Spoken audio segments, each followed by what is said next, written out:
Shalom adik-adik, apa kabarnya di rumah masing-masing? Wow, kakak percaya adik-adik juga pasti luar biasa, men. Nah, kemarin kakak bersyukur kakak juga bisa ikut ya bersama-sama adik-adik minggu kemarin untuk merayakan Paskah. Walaupun kita lewat online, tapi kakak yakin adik-adik diberkati semua, amin. Nah, hari ini adik-adik, karena kita masih bulan Paskah, jadi kita mau belajar tentang salib. Wah, paling adik-adik bilang, kan kemarin Tuhan udah bangkit, kenapa harus salib? Ya apa kita kan mau belajar. Nah, artinya kalau tema hari ini kakak kasih judul yaitu pikul salib. Iya kan? Jadi salib bukan cuma dipakai adik-adik, tapi harus dipikul. Nah, artinya apa kak? Nah, makanya kita buka firman Tuhan supaya kita mengerti ya. Oke adik-adik. Nah, hari ini kita baca firman Tuhan yang kakak ambil di dalam kitab Matius. Jadi kakak ulangi sekali lagi, kitab Matius pasal ke-16 ayat 24. Nah, firman Tuhan berkata begini, lalu Yesus berkata kepada murid-muridnya, setiap orang yang mau mengikut aku, dia harus menyangkal dirinya, memikul salibnya dan mengikut aku. Nah, jadi artinya adik-adik Tuhan bilang, kalian kalau misalnya mau hidup setia, mau hidup taat, mau hidup sungguh-sungguh kepada aku, kepada Tuhan, jadi harus pikul salib, sangkal diri. Sangkal diri artinya apa adik-adik? Artinya kemauan kita, kadang kita sepelekan, kita mau ikuti kemauan Tuhan, itu artinya sangkal diri dan pikul salib. Wah, Tuhan bilang udah suruh sangkal diri, pikul salib, gak, aduh aku gak mau lah. Iya, tapi Tuhan bilang kalau misalnya kita gak pikul salib, gak menyangkal, gak sangkal diri, artinya kita bukan murid-murid Tuhan. Tandanya kita murid-murid Tuhan, kita harus pikul salib supaya kita hidup berkenan di hadapan Tuhan. Nah, arti pikul salib itu adik-adik mungkin ada yang bertanya, apakah pikul salib itu contohnya apa? Nah, kita akan bahas satu-satu.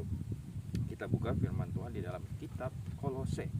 Nah, Kolose pasal 3 adik-adik, mulai ayat 12 sampai ayat 14. Nah, supaya kita ngerti ya adik-adik apa itu pikul salib.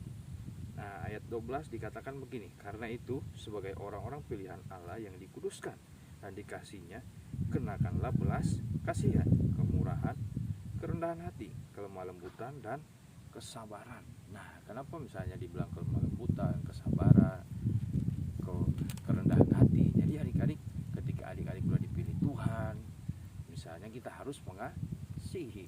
Kan membenci gak boleh, benar gak? Gak boleh.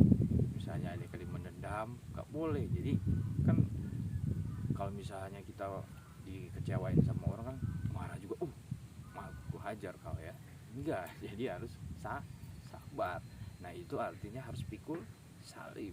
Ya memang berat. Oh iya, karena salib kakak, salib adik-adik sangat berbeda.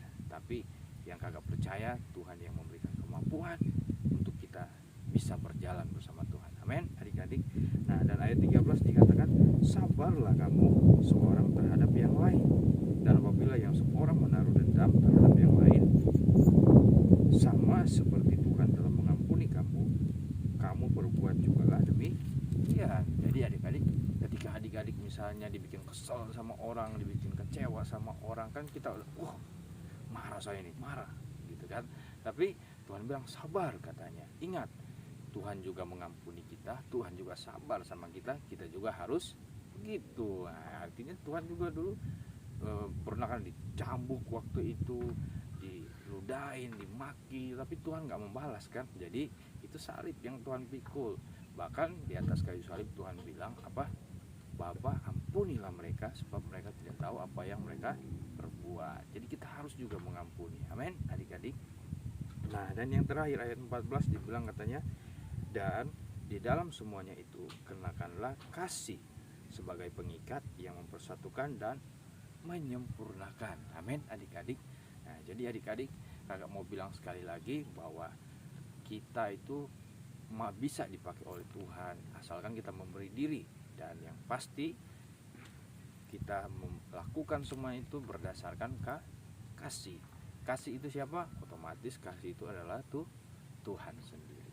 Jadi kakak bersyukur hari-hari ini kita bisa boleh belajar sama-sama arti Paskah tentang salib, karena kita harus pikul salib ya adik-adik.